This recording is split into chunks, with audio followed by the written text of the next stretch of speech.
तुम्हारी सोच के सांचे में ढल नहीं सकता, जबान काट लो ये लहजा बदल नहीं सकता। मुझे भी क्या मोम का पुतला समझ रहे हो क्या, तुम्हारी लौ से ये लोहा पिघल नहीं सकता। भी उसके गवाह है आप लोग भी। आज इस मुल्क के अंदर हर रोज क्या हमारे मजहब के ऊपर हमला नहीं किया जा रहा है?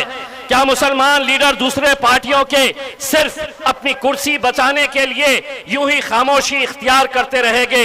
वो करते रहेंगे भाई, लेकिन हम खामोश बैठने वाली जमात नहीं है। हम लड़ेंगे, हम बोलेंगे।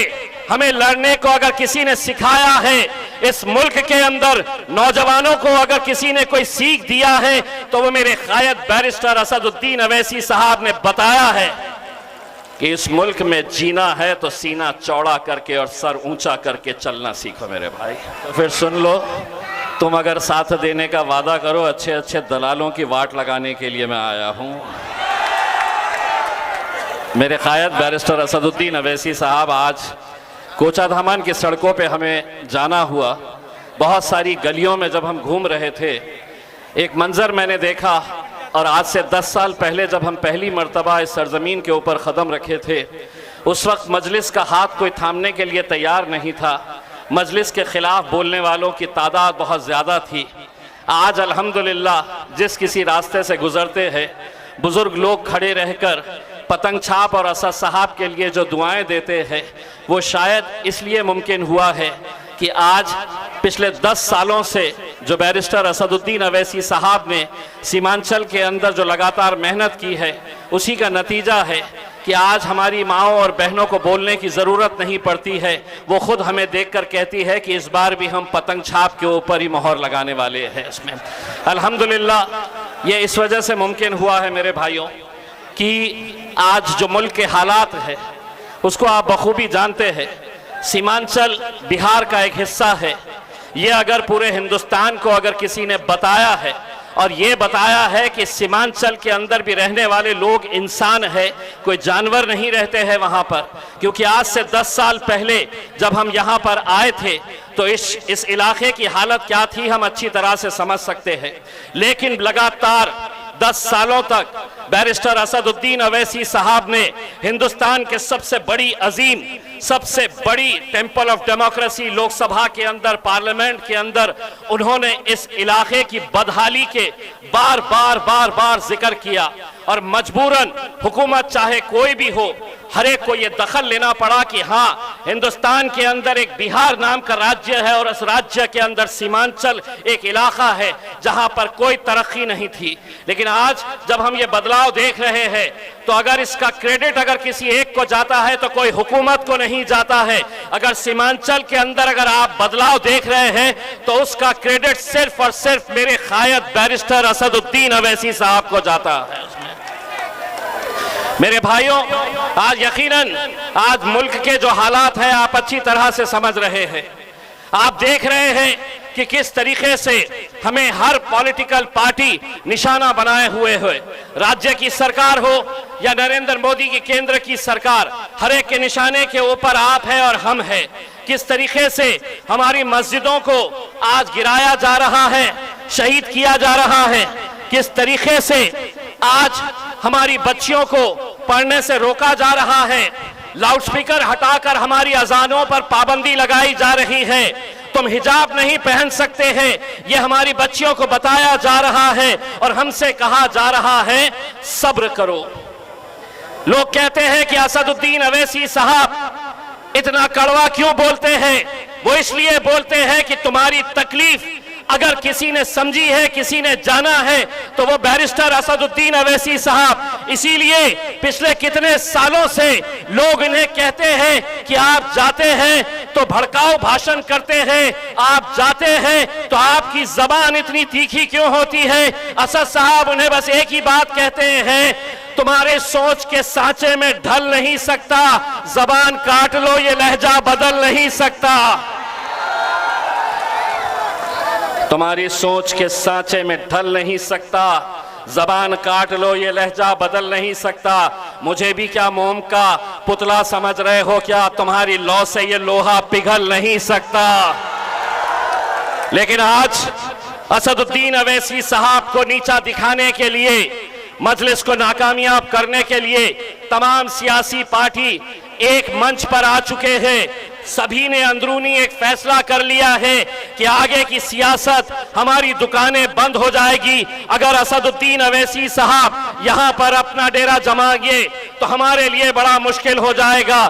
तो वो लोग आपस में ये सोच रहे कि हम में से कोई भी हारे कोई भी जीते चलेगा, लेकिन असदुद्दीन अवैसी साहब ने जीतना नहीं चाहिए, मजलिस ने सीमांचल के अंदर जीतना नहीं चाहिए। अरे बेवकूफों, तुम्हें समझ में नहीं आता है, तुम्हारी साजिशें चल रही होगी, लेकिन आवाम तो मेरे कायद बैरिस्टर असदुद्दीन अवैसी साहब के साथ जुड़ चुकी है, पूरी ताकत के साथ जुड़ चुकी है। आज हमें इस बात का अंदाजा तो हो रहा है कि आज अल्हम्दुलिल्लाह जिस पार्टी के बारे में यह कहा जाता था, बैरिस्टर असदुद्दीन अवैसी साहब को देखकर लोग ताने कसते थे, मजाक उड़ाते थे और ये कहते थे कि ये अकेला इकलौता एक मेंबर ऑफ पार्लियामेंट है, एक ही सांसद है और जिंदगी भर एक ही रहेगा।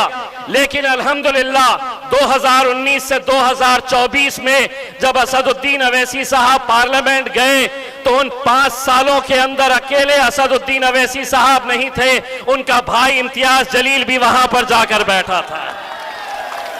और जब गए वहां पर तो उन्हें ऐसा लग रहा था कि बोलना, असद भाई के बोलने से वो इतने परेशान थे, इतने तकलीफ में थे, और जब हमने बोलना शुरू करा तो उन्हें इतनी ज्यादा तकलीफ हुई, बोले ये तो बोलते ही थे, दूसरा भी आया है तो बहुत ज्यादा बोल रहा है। और हुआ ये कि 2024 के अंदर ये तमाम सियासी पार्टियां एक साथ मिलकर आ गई, भाजपा आ गई, शिवसेना आ गई, एनसीपी आ गई और पूरों ने मिलकर एक साजिश रची। कांग्रेस भी उसके साथ शामिल हो गई और उन्होंने उस साजिश के जरिए मुझे हरा दिए। लेकिन हराने के बावजूद भी मैं एक बात कहना चाहता हूं, अगर आप ये समझ रहे हैं कि हमने एक इलेक्शन हारा है, कभी महाराष्ट्र आके देखो हमारे जलवे कैसे है, तुम्हें पता चल जाएगा। एक जलवा तो हमने पहले भी दिखा चुके थे, जब हमारे नबी करीम सल्लल्लाहु अलैहि वसल्लम के खिलाफ गुस्ताखी की, लोग हमको गालियां दे रहे थे, हमने सुना, पार्टी को गालियां दे रहे थे, हमने सुना, लेकिन जब हद ये हो गई कि हमारे नबी करीम सल्लल्लाहु अलैहि वसल्लम के खिलाफ किसी ने गुस्ताखी की तो हम इंतजार करते रहे सत्ताधारी विरोधी पक्ष के वो मुसलमान नेताओं के जिन्होंने सिर्फ अपनी कुर्सी की खातिर खामोशी इख्तियार कर लिए थे। जब वो खामोश रहे, हम इंतजार करते रहे कि कोई कुछ नहीं बोल रहा, तो हमने उनको अब ये बताया कि जिसकी वजह से हमारा वजूद है, हमारी शिनाख्त है, हमारी पहचान है, हमारी जान जिनके लिए निछावर है, अगर उनके खिलाफ गुस्ताखी करेंगे तो हम सड़क के ऊपर आएंगे। और जब हम सड़क के ऊपर आने का फैसला किए मेरे भाई, सारी हुकूमत, सारी पुलिस, सरकार, प्रशासन पूरी ताकत लगा दिए ये कहते हुए कि हम तुम्हें इजाजत नहीं देंगे, बंबई तुम जा नहीं सकते, रैली तुम निकाल नहीं सकते। मैंने कहा तुम्हारे पास पुलिस की ताकत है, हुकूमत की ताकत है, लेकिन मेरे पास तो मेरी ताकत वहां पर मौजूद है। मैंने उनसे कहा तुम ताकत लगाकर मुझे रोक के तो दिखाओ, मैं मेरी ताकत दिखाकर बंबई पहुंच के दिखाऊंगा अल्हम्दुलिल्लाह। और हम पहुंचे थे मेरे भाई, आप लोग भी उसके गवाह हैं। आप लोग भी आज इस मुल्क के अंदर हर रोज क्या हमारे मजहब के ऊपर हमला नहीं किया जा रहा है?